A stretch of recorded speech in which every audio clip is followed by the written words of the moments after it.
so far. Let's proceed for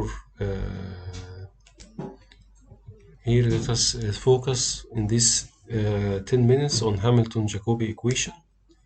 It plays an important role again in classical mechanics, okay, and it will be our cornerstone towards derivation of Schrödinger equation. Okay, so let us focus now on what's so-called Hamilton Jacobi equation.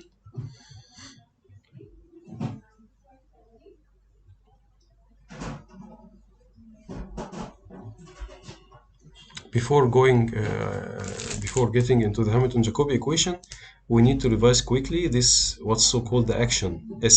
Okay, the Hamilton Jacobi equation is simply a partial differential equation in terms of the action S. S is the integral of L, the Lagrangian, between 2 points. And as we already mentioned before, Hamilton principle states that the variation of the action is equal to 0 in the neighborhood of physical paths. Okay, I will denote here the physical path by x star. Okay, this implies that the action, the real action, is equal to the integral, definite integral of the Lagrangian in terms of the physical path. We get S star. S star is either a minimum or a maximum. That's why it's called an extremum. So let us focus our attention on S star because it's very important. And please note the difference between S and S star. S star is calculated using X star and X dot star, and these star variables X and X are the solutions and or they are satisfying Lagrange's equation. Okay. Further, we will drop the star notation to make the equation look more simple. Just to consolidate our understanding, let us focus on this easy problem now.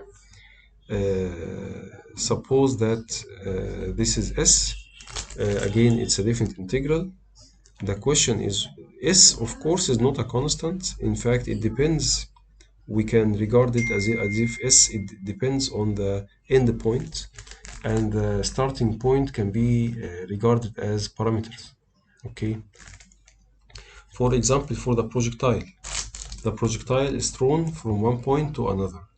We can view or regard the projectile as if it is a function in we have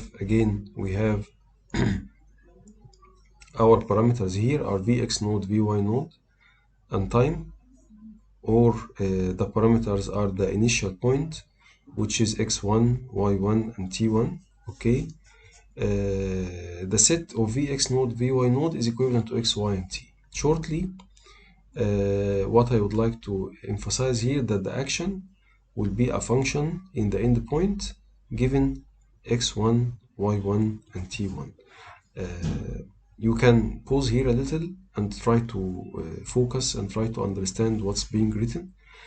The main result that I need you to be familiar with is that the action is a function, in fact, in terms of the endpoint x, y, and t. However, the initial point x1, y1, t1 can be regarded as a parameter. That's all. Now, as we have already mentioned, Hamilton-Jacobi equation is a partial differential equation that can be used to derive the action S itself. So, how to derive this action? How to derive this partial differential equation? To derive this partial differential equation, we will focus on the one-dimensional case. Here S is a function in X only, not X and Y and time. And we will look for two values, for two expressions. One expression for partial S by partial X, and another expression for partial S by partial T. Okay, so how can we get partial S by partial X? Which X is not X inside the Lagrangian? It is the X in the upper limit of the integration.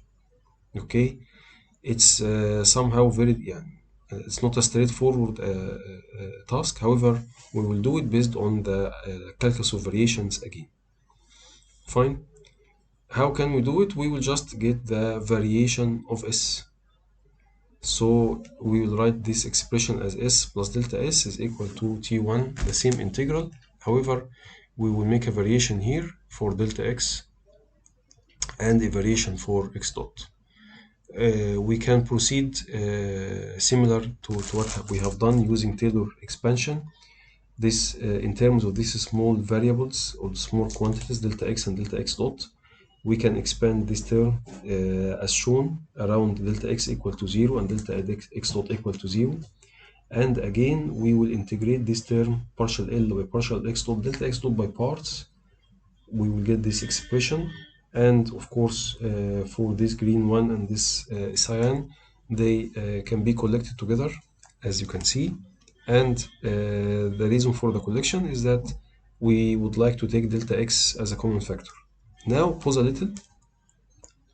The integrand should be 0 because, as we have already mentioned, this is the physical action, and the physical action is calculated in terms of x and x dot satisfying Lagrange's equation, so this must cancel out the integrand and then the integral part. Now, for this one, we used to drop or we equate it to 0 because this term, coming from the integration by parts, and the reason is that we used to claim that the values of x or delta x should be 0 at the endpoints. This is not the case here because we are variating x at the endpoint. Okay, so what about the fixed? The starting point is fixed, so delta x1 can be equated to 0 without any problems. However, for the endpoint, you cannot equate delta x to 0. So you will simply write delta s is equal to partial L by partial x dot delta x. However, it's not just like that. Then, on the other hand, the variation of s with respect to delta x can be written in this way. So you will equate this yellow coefficient to this yellow coefficient. Hence, we can conclude that partial s by partial sx is equal to partial L by partial x dot, and if you recall, partial L by partial x dot is equal to P, which is the generalized moment. So again, you need to read this more than one time to understand and to redigest what's being presented. Anyhow, we have got partial s by partial x. Next step is getting partial s by partial t. Okay, we will follow almost the same lines. Okay, now since we know that ds by dt is equal to L from the definition, this is the action, so the full derivative with respect to time will be the Lagrangian. So ds by dt is equal to L, and using the chain rule, we know that ds by dt is partial s by partial x dx by dt plus partial s by partial t. Partial s by partial x is the momentum as we have derived in the last slide, and this is x dot plus partial s by partial t is equal to L. However, the definition of the Lagrangian is that it is px dot minus h. So simply we now, by comparing this equation with the second line with the third line, we can conclude that partial s by partial t is negative the Hamiltonian. Hence, we have derived simply Hamilton Jacobi equation. It tells us that partial s by partial t is equal to negative the Hamiltonian. The Hamiltonian is a function in x as it is, and p, which is partial s by partial x and time. Okay, so this is simply, in a nutshell, Hamilton Jacobi equation. Okay,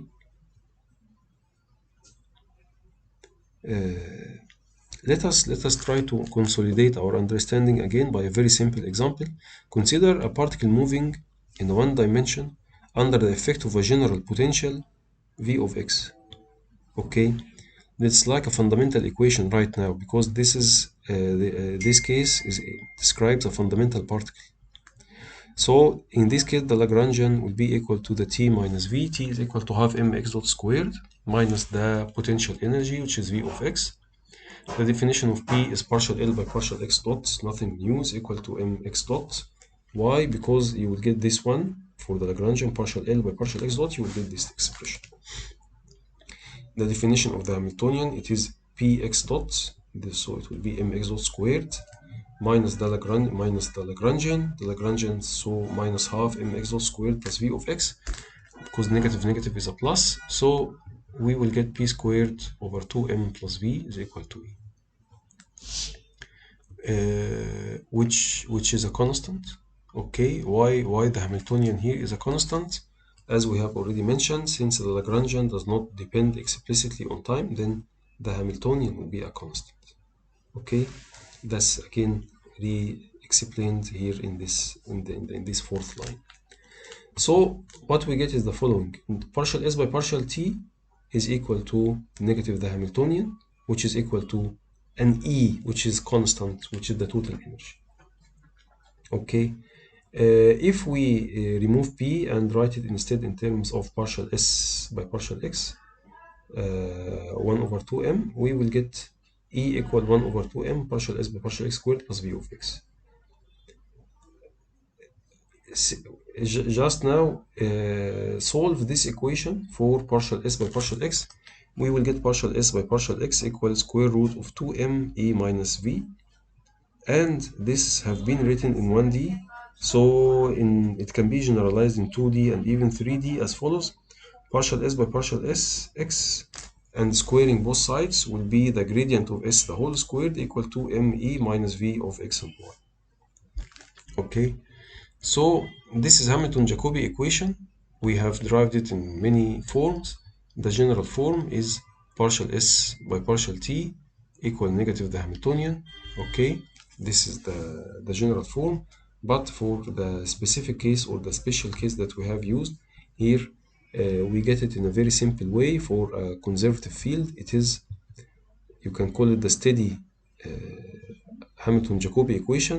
It is the gradient squared equal to me minus v, where v here, E is the total energy and v is the potential energy.